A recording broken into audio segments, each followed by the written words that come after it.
My name is Mary Harding, and I have two roles at this agency.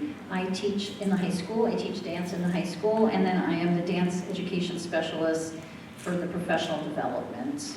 So we are celebrating the library and having this fabulous talk with Teresa. So Teresa, can you tell us a little bit about yourself, your background, and your experiences? Sure. I think I'll start out first in a way that we always introduce ourselves in our Dakota community. So, Obete washte midaki api, chante washte anape chius apie, Dakota ya Utuhu chistina maki apie, Pejuta zizi kapi hamataha, Bellevue, Mitiwahe Bellevue ed Muntipie, Wachiankapi Washtet. It's really good to see all of you. And I greet you with Minnesota's first language, the Dakota language. And I just shared with you kind of our normal introduction. I did forget one thing that we always try to say as well. Mihunkake Sapa, Genevieve Ka, Walter Hobat, Wichaki Abiet Ka. So in our language, you'll hear, so instead of saying my name is, we say they call me. And so you can hear throughout the language this idea of relationship. And part of it is, there's lots of reasons for it, but part of it is that it sends the listener a reminder that we're related. And of course, if we're related, how do we treat each other? So when I would teach with students, try to use some of those kinship terms helps to remind us how to behave and be with each other. So yeah, that relationality is really embedded in our language. Just really happy to see all of you here. I come from the place where they dig the yellow medicine, so about 2.5 hours straight west of here, near, I always say, between Granite Falls and Redwood Falls, or between the Upper Sioux Community and the Lower Sioux Community. I come from the Upper Sioux Community, Pejuta Zizi Kapi. Let's see, I told Mary that I live on the bluff of the Minnesota River Valley, and it's really quite gorgeous. Those of you that are familiar with our geology and the River Warren, all of that, right? So that big carve out, it takes 2 miles. I'm on the bluff, it takes 2 miles to get to the bottom of the river. So really beautiful. What could I say? I have 3 adult sons. I'm anxiously waiting if I can ever be a grandma, so I can read Grasshopper Girl. And I'm an avid gardener, and I hope we get to talk about that as well. I guess that's all for now. Okay. Yeah, unless you have something else I should share. Well, I just want to say, because we have been talking, we were trying to not talk, but then we had to talk. So I hope we get back to this idea of relationship and storytelling. So maybe when we get to Grasshopper Girl, because I think that you already started that idea. All right, so here's my next question. How did you get started writing? Yeah, so one thing I try to tell people, especially young people, is, when I grew up, I didn't even like reading. I'm not even sure I read any, I read what was, of course, required, Dick and Jane and whatnot. I read a few things here and there, but I kind of think I didn't have a love of reading because I think there wasn't a lot of material, at least that I could find, that I felt like I could connect to. So I grew up, I'm Dakota. My mother's Dakota. My dad was non-native, he's full-blood German. And I grew up, my mom was part of the Indian Relocation Act. And so she ended up in San Francisco, met my dad, and then they ended up in the cities. And then my dad had this love of farming, you know, something that was reminiscent of his childhood days spending at his grandparents. And so I grew up in near, I would say just central Minnesota, St. Cloud, kind of in that area out in the country. And it was hard, you know. I think once my brother joined me, and we were probably one of just a few. I mean, I honestly didn't think there were any other Native people in the school. I found out later there was, but it was a challenging time. I think, you know, there was, as there probably is still today, a lot of bullying. And I might talk about that a little bit, because there's a message of that in my other book, Voices from Bijou to Zizi. So I was kind of a, what do you call it, like a wallflower. And I feel like really didn't come into myself until later in life. I never thought I would end up in school. Nobody encouraged me, of course, and both my parents were high school dropouts. And but my uncle, who I wrote the Voices book with, kind of ended up being my lifelong mentor. But he asked me one time, "Oh, where are you going to go to college?" And I remember thinking, "What? I didn't even think of that." So anyway, I ended up over at the University of Minnesota-Morris, and it was a really good, you know, it's a small liberal arts school, and I got to, I don't know if I really learned too much other than that I grew into myself. You know, I played a lot of cribbage and, you know, kind of goof off, you know, in undergraduate. My GPA really sucked, you know.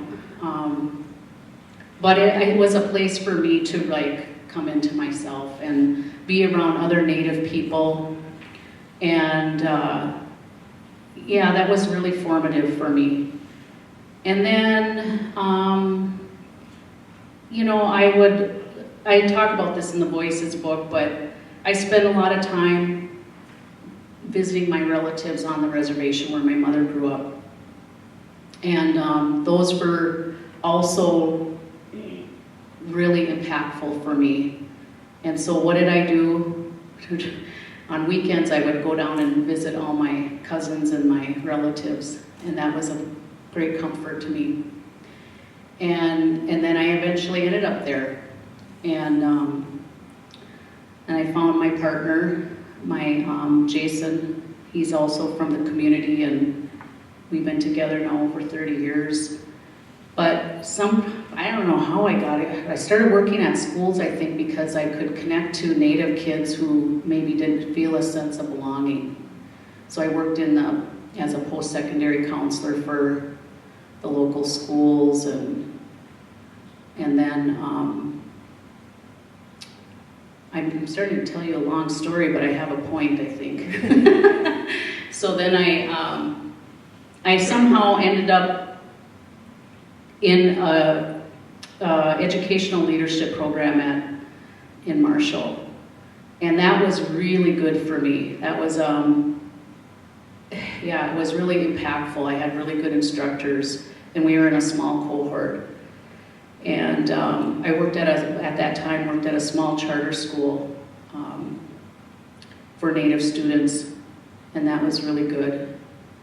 Well, then I, went along and, did some other things, and I had, we were talking about, we know a mutual person, Tom Peacock, maybe you've even been here. I met him, I don't know, somewhere at a conference or something, and kind of got to know him, and, he reminds me of kind of our, like how my uncle is, and maybe some of the older people in our community, where you kind of have to pay attention and know they're probably teaching you something and you don't always know. They're not very direct.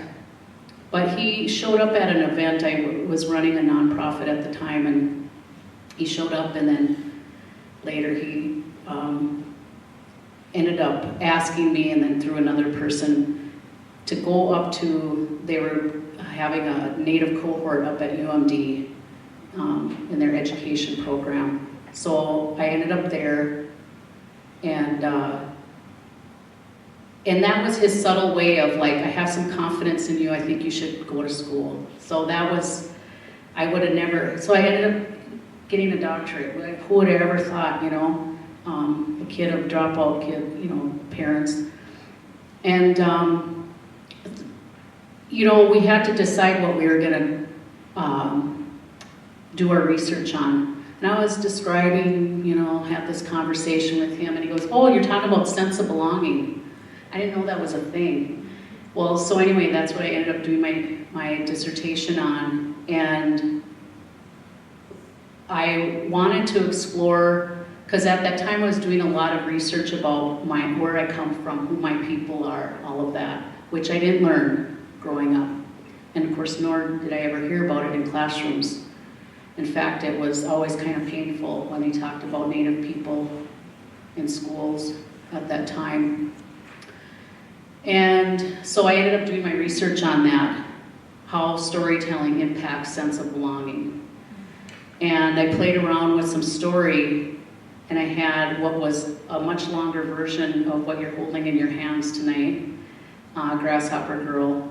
So that was in part like, you know, doing some interviews and things like that. We ended up doing a big research study. We ended up having curriculum and, yeah, looking at the impact sense of storytelling can have on young people. Okay, so I think, did I answer that question? I'm not even sure what it was, but but that's how I ended up, you know, getting into writing. I would have never thought that. And actually, I'll just share a little bit about Grasshopper Girl too. So I wrote this, again, longer version. And you know how you have your colleagues read stuff, you know, and then they give you some feedback. And I had one that said, you know what, this could be a children's book or something. And I tucked that in the back of my mind. Well, then when Tom decided to get into publishing, he, you know, for Dakota and Anishinaabe writers and artists, he, you know, put it out, and I put my story in as a submittal, and he accepted it. And that was mind-blowing. But, so then of course I had to make it shorter, and into second grade level I learned how to do that. And then I sent the long version to the artist so they could really put the pictures together. Yeah, so that's, and then I don't know, we could keep going. I'll let you ask another question, but hopefully we'll talk about those other two books at some point. Okay, we're getting there. Okay, we're going to that right now. Yes, you did answer how you started writing, and you started talking about the role of storytelling in your family. So you're just jumping ahead on my questions. All right, so this is, and I'm going to ask you for your help, like I said earlier. We're going to talk about the book that you wrote with your uncle, Walter Super Labat Jr., and the title is Voices from Utuhu to ZZ, Dakota Stories and Storytellers. So tell us about your uncle and how you came to write this book together. I mean, you started a little bit, but let's go on to this book. Yeah, so my uncle has kind of always been my mentor, and you know, he'll describe himself as the person who paid attention and heard stories and the language and things like that. So he's who I always go to if I want to have a question about language or some interpretation or, you know, that kind of thing.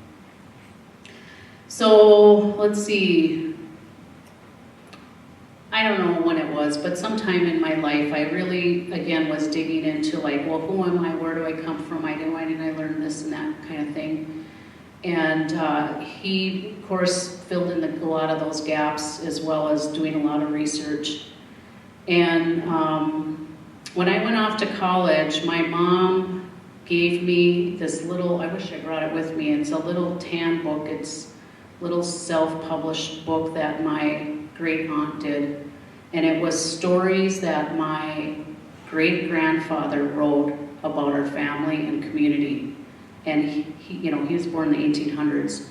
And these are stories he heard from old people a long time ago, or from his mother-in-law. So they're really old stories.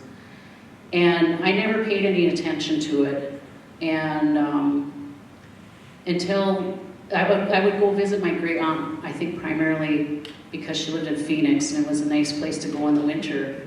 But I got to know her and her, you know, the story about her and her sisters, you know, my grandma being one of them. And, you know, I ended up doing a lot of research around their, you know, their experience in boarding school at Pipestone and that kind of thing. And just, again, digging in more and more. And I was reading that book and talking to her about it and asking lots of questions, and you know, it was out of print, and then I would tell people about the stories, and they're, well, I want a copy of that. I said, well, it's out of print. So then I got the idea of like, oh, we should republish this. So I asked her about it, and she said, yeah, let's do that. So I made this commitment to her that I would do that. Well, life goes on, you know, I had kids and DDD, and here she was going to turn, what is it, 101 or 102. She still was sharp as a tack. And she said, she called me and said she was in the hospital. I said, well, should I still come? And she said, I don't know, it's up to you. And I didn't. And then she passed away. So I had always had that in my head, I have to get this book done because I made that commitment to her. And I said I would kind of clean it up, you know, and maybe add some context. So I planned on doing that, and then I ended up down the road, you know, I kept working on it, and I ended up in Diane Wilson, one of her Native writers groups, and I was trying to get this book done, you know, this is like going on 20 years, it was ridiculous. And by then I had asked my uncle to join me in the writing, because he's our storyteller, so I thought, well, I could add and make it a bigger book, and, you know, Really had a hard time, though, because, you know, there's so many differences. He's in a completely different era. He grew up hearing story, I did not. So my motivation for writing the book was completely different than him. And then, you know, he's male, I'm female, you know, we had a hard time. I even remember at one point I started crying. I'm a little more sensitive maybe, but we finally worked through it, and I had a really good time. I think, you know, that's one of the gifts I like, is to look at something really big and then figure out how to organize it. So that book ended up being all about stories that transmit values, stories that pass on traditions, stories that tell of place, stories that reconcile, stories that entertain, stories that give you a sense of belonging. And I think it turned out really well. We had a lot of good times going out, and you know, and Shakopee had that what is it called? Understand Native Minnesota. Yeah, and that book ended up being selected as their, I don't know what they call it, their one read or whatever, and they offered, I think it was 10,000 books, and that they got snatched up within hours, so then they added another 10,000. They gave 20,000 books away to Minnesota schools. I don't know, maybe some of you got that, well, hopefully some of you did. And then we ended up working with them and put together a teacher's guide. So hopefully if you have that book, you should have a teacher's guide, and if you don't, you know, ask me and I'll figure out how to get it to you. And so that was really wonderful. And we're still getting asked to go into classrooms and things on that book. Yeah, that's my uncle and the storytelling, yeah. So then let's talk a little bit about Grasshopper Girl, a little bit more. And you could even, if you wanted to, talk a little bit about the publishing and all that stuff. Yeah. So one thing about Grasshopper Girl, so again, you'll remember I was doing all this research, and I had found some recording of my grandpa in 1968, a recording, and it was so cool to hear his voice, you know. And it was through the University of South Dakota Vermilion. They were interviewing him and talking about culture and history and all of that. And he told that story that's in this book, the Oktomi story, in there, and I was so, oh my gosh, that was so cool. And of course I, asked Mom about it, and she said, yeah, we'd always hear Ukdomi stories when we were sick in bed or when we went over to visit our relatives in Sisseton. And in the recording, my grandpa would talk, because they asked about stories, and he said, yeah, my mother would tell us stories. He was born in 1900, so there's no TV and all of that. And so that was their form of entertainment. In the evening, his mother would tell him stories while they were in bed. And so that story he heard growing up as well. And of course, we all know about the storytelling that happened in the winters long, long time ago, Ehana, they say, right? And so when I look at it, again, bird's eye view, I see, okay, long time ago we told stories in the winter. And I had to think about that. There's a lot of people that will say that's the only time you better tell story. And, that doesn't always jive with our education system since it's year-round, right? And so I think about, they probably told story in the wintertime because, just think about it. Native people back then in the summer and the spring and the fall were really busy harvesting, hunting, gardening, all those things. And in the winter, we were in together and doing our beadwork and those kind of things. So that was appropriate for storytelling time. So I think about that, and then I think about my grandpa hearing stories at night, and then I hear my mother only randomly hearing stories when she was sick in bed or on a long drive, probably to pacify, them. And then I grew up with no storytelling. And, so you can think about some of those reasons.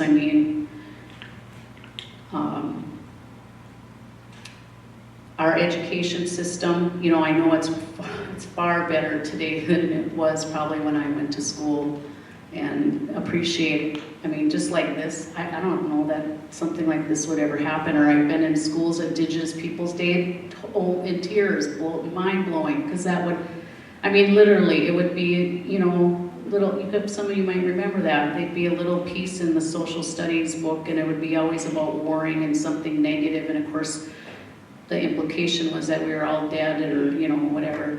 So, I think about that trajectory of storytelling, and I think about we all know, right, we're educators, we know the role that storytelling can have. It provides critical thinking, and I go to my uncle and ask him questions. He usually tells me a story, and then I have to figure out, it for myself. And so, I think, we're smarter people when we use stories. Stories help us connect to each other. I think it helps mitigate conflict and miscommunication and helps build community.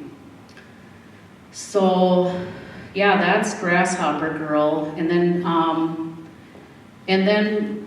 so that Voices took me, I said a long time. And again, I think because I was on a healing journey that it took so long.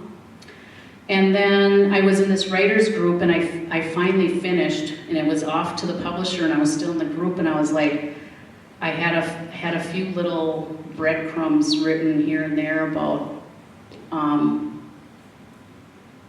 again, you think about my life and trying to figure out who I am.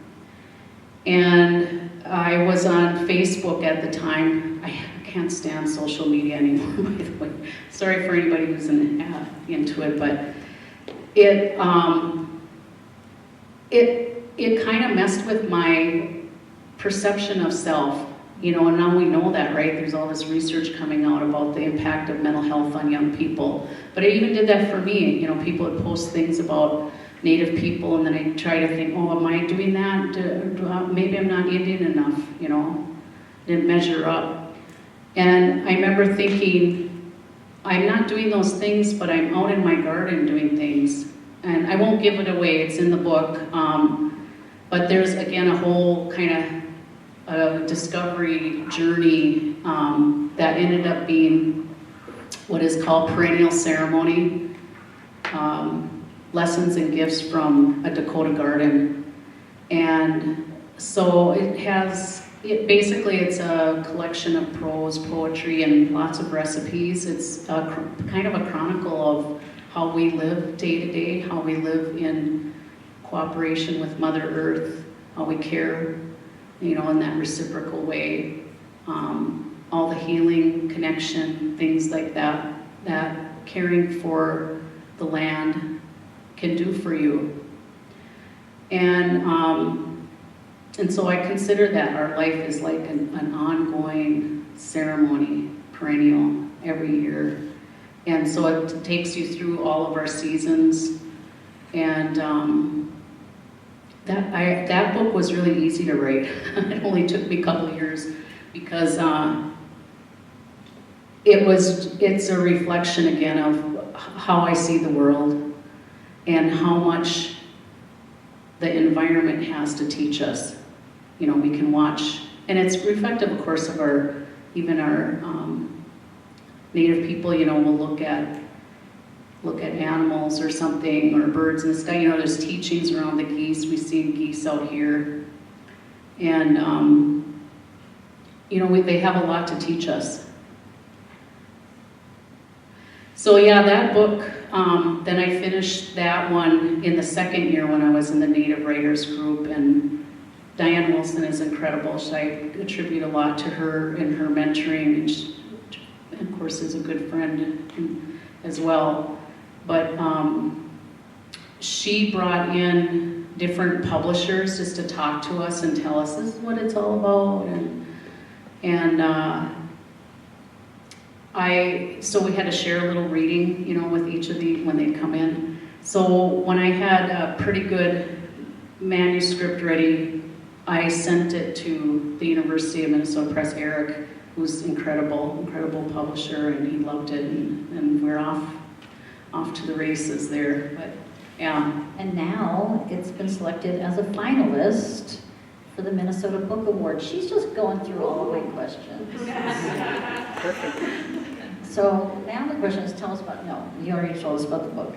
But yeah, really amazing. And that it's a beautiful ceremony at that. So, okay, now I'm gonna go back because tell us a little bit about your passion for digging in your garden, and tell us a little bit about your garden that'll connect to the book perennial ceremony. Yeah.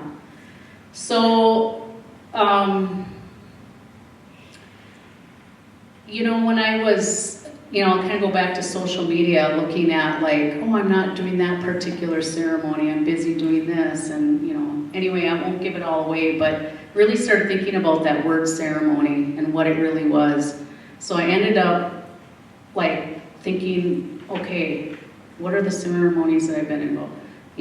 Weddings, baptism, funerals, how we do our smudging, our sweat lodge, those things.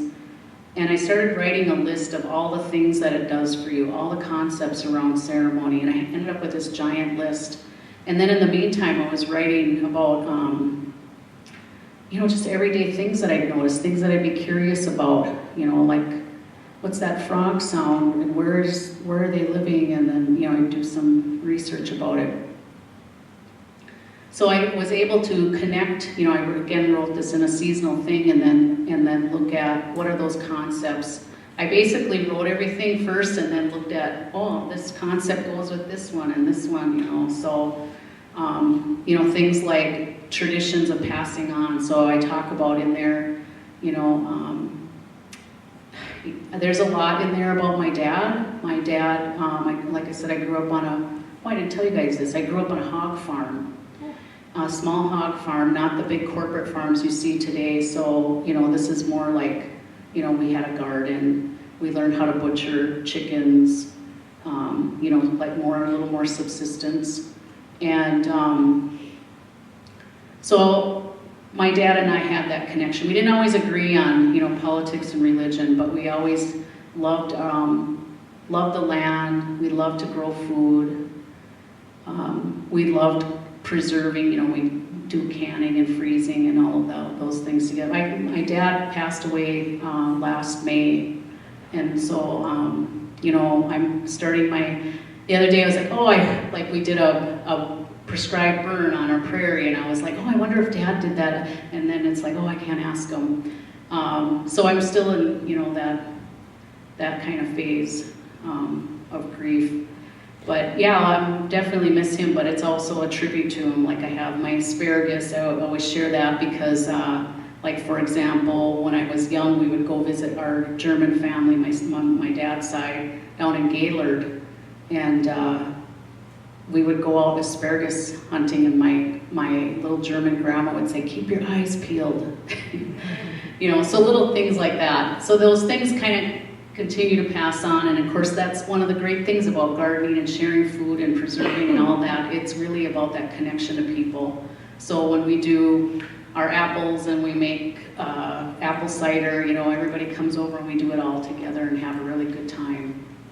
Yeah, I could go on and on. I love gardening. I got my peppers and tomatoes seedlings going now. I started them indoors, and I uncovered the garlic, and the garlic's coming up, and planted my peas and greens, you know, winter stuff right now. So we love doing that, and yeah, I could talk all day about gardening. Well, we're going to do a little bit of a shift, just like we do through the seasons, and we're going to talk a little bit about education now. So if educators or arts educators are just beginning to explore Native literature and culture, do you have any general thoughts you'd like to share to help them develop a respectful lens for understanding and engaging in the work? Yeah, I think a couple things. One is, you know, of course I went through these programs, education programs too, right? And I think, is it Dewey, or I don't know, I can't remember all the names of these philosophers or whatever, but I really believe that if we can see ourselves more as facilitators than teachers, I think that we get set up to be like, oh, we gotta be an expert on content, which I think is a bunch of craziness. You know, it really sets us up to be fearful of taking on new things. So I think just approaching it as you're one of the learners right along with students, I think that's the first thing. And then, you know, there's a lot of resources now. There really are. I can just name a few. Okay, Dr. Debbie Reese has, what is it called? American Indian Children's Literature website. You can plug any book in and find out what the review is, children's books. And Grasshopper Girl made it, so I'm glad. I don't remember this, whatever, it was positive. So you can find out, you know, if some of the materials you have is something that is appropriate. And then Shakopee also recently did one. I'm trying to think of the name of it, but basically here's a list of tons of resources for K-12, and they categorize it by, I see nods, so some of you are familiar with that. So that's a wonderful resource, like they did the work for you, right? You don't have to, and even that teacher's guide for that, they did one for voices from Pajut to Zizi. I mean, it's all laid out, tons of material in different disciplines. And then there's a lot of other, I really am a believer in experiential and place-based learning. And there's so much, especially in the Twin Cities here, I'm just assuming most of you are from here. There's so many Native nonprofits that you could plug into that are even resources just online. Yeah, so those are, I think, those are my two biggest, well, I better give you one more. So I gotta put a plug. I just stepped up. I was co-founder and on the board and worked years with Dakota Wichocha, W-I-C-O-H-A-N, Dakota Wichocha, which means Dakota Way of Life. That's been going over 20 years. And we're out in Morton, little scrappy Native nonprofit. And boy, this was so long ago. One of the things we did was we could see the loss of language. And so we started going around and interviewing elders, Dakota elders of the time. And at that time, there were less than 20 fluent speakers at the time. And of course, now we're down just to like a couple. But we recorded them and asked them things like, what do you want our young people to know? You know, things like that. And we didn't know what we were going to do with it at the time, but we were just like, we have to capture them before they're gone. And literally, so many of them passed away shortly after that interviewing project. And we worked with the Minnesota Historical Society, and we ended up developing a documentary. And you can get that as well from Dakota Wichocha. It's Dakota Iapi Te Umchidapi. We cherish the Dakota language. And it tells the story, you know, primarily here in Minnesota, of the language, how it, you know, guided everything we did, and then there's this loss, you know, primarily through boarding schools, and then this resurgence, this reclamation of language and lifeways. And so that, then we ended up then we had teachers like asking for it, so then we made like a little companion booklet with it. And then we kind of felt like, yeah, this is, you know, really important. Of course, and, you know, remember that's research too around how important storytelling is. So then we ended up creating a curriculum called Minnesota Makoche, Dakota Homelands. And we had boy, I'm trying to think of what year. It's been going for at least 10 years.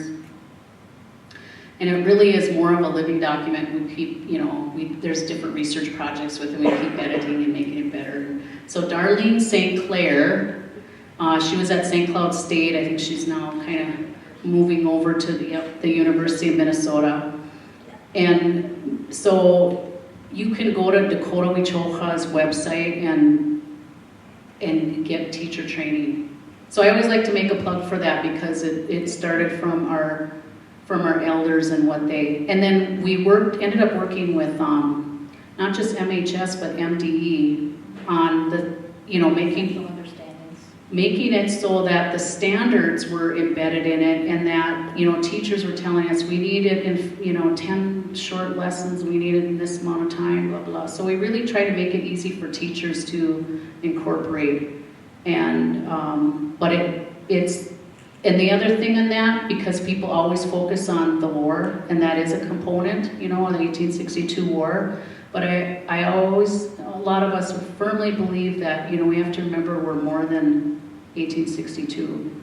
So we have, you know, this idea of, you know, what is the land, how does the land shape us, and our, you know, our values and things like that. I think all the things that I think all children need, that connection. And, you know, we always can share values and things like that. And again, I think it helps support, you know, we want to raise kind and compassionate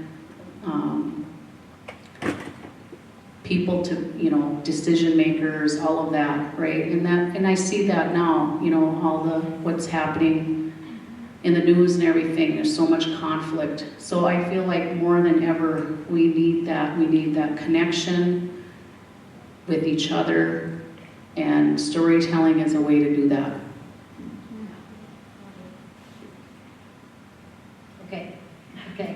Okay, so well, I kind of went through lots and lots of those,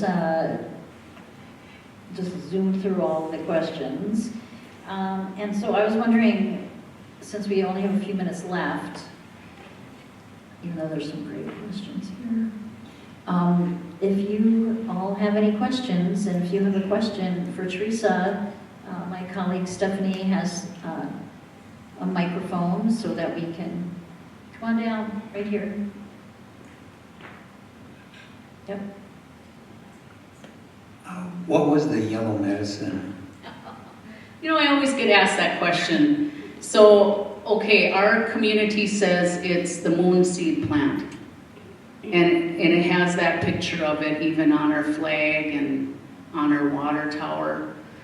And it might be that, but in the Voices book, I did a lot of research, and there's a few things that I stumbled upon that say it might be something else. For example, in the 1800s, I don't remember what year, so I went into the library of our newspaper and pulled out the old big giant archive, and then anything I'd see native, I just took pictures of it, and then I, later went through it. So once in a while they'd have these little, again, like a little box, and it'd say Indian Village. This is before we were a federally recognized tribe. And one of the things that said something like, I can't remember if it was 12 or 15 Dakota men digging ginseng. And I was like, oh, that's interesting. And then I ran across an article in the 70s where one of our community elders or older men was saying that the yellow medicine was ginseng.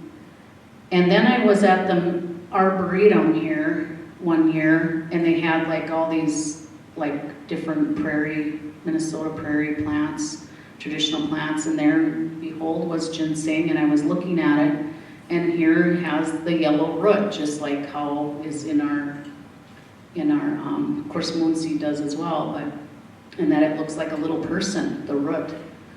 And then my uncle told me when he was younger, he asked one of the old men of the time, what is that? What's yellow medicine? And he pointed to his crotch area. And of course we know ginseng is used for that.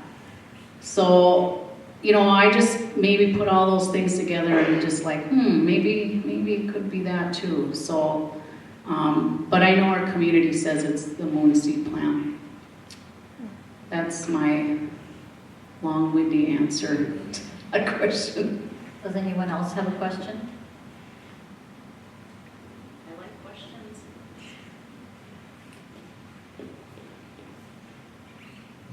Well, thank you for your great talk. I'm involved with a project that's raising awareness of the Dakota name for Bassett Creek, Wahpeton. But one thing we aren't sure how to approach is how to connect with communities outside the metro. Do you have any advice on how organizations based in the Twin Cities could reach out to Upper Sioux or Lower Sioux and what that partnership might look like? Yeah, so, of course it's always like who like that, so that's the best approach. Our communities get asked for lots of things too, so that sometimes you have to take that into consideration. It really is in who you know. For that particular project, I would recommend the Tribal Historic Preservation Offices, the TIPO offices, and the Office of Environment. I think both of them, in both communities would be interested. You could start there with an email to them. I'm sure they're online. That would be the best. Sometimes, if it's an organization or something, then, we got to do things a little more formally and work through our tribal councils. But that's what I would start there. If you know somebody from those communities, that's kind of one of the best ways. Yeah. Yep, and we're always, we're one of our traditions, of course, is when you go to ask somebody for something, we offer some sort of gift, tobacco and just some small gift or something, and that's just kind of one of our ways, yeah. There's a really excellent book, Ella Deloria, called Speaking of Indians, and I've read her book and referenced it many times, but she talks about that tradition of gifting and the purpose behind it, and she was a scholar from a long time in the 1800s, and she was amazing. She was a researcher, anthropologist, and all of that, and she was interviewing old people of the time, and this is before a lot of the real drastic change. So I love her writing. I think it's a good source for learning about Dakota history and traditions, and yeah. Thank you, Teresa, and thank you, everyone. One of the questions we didn't get to was what brings you joy, and I want to thank you for bringing joy to us tonight and with all of your writing.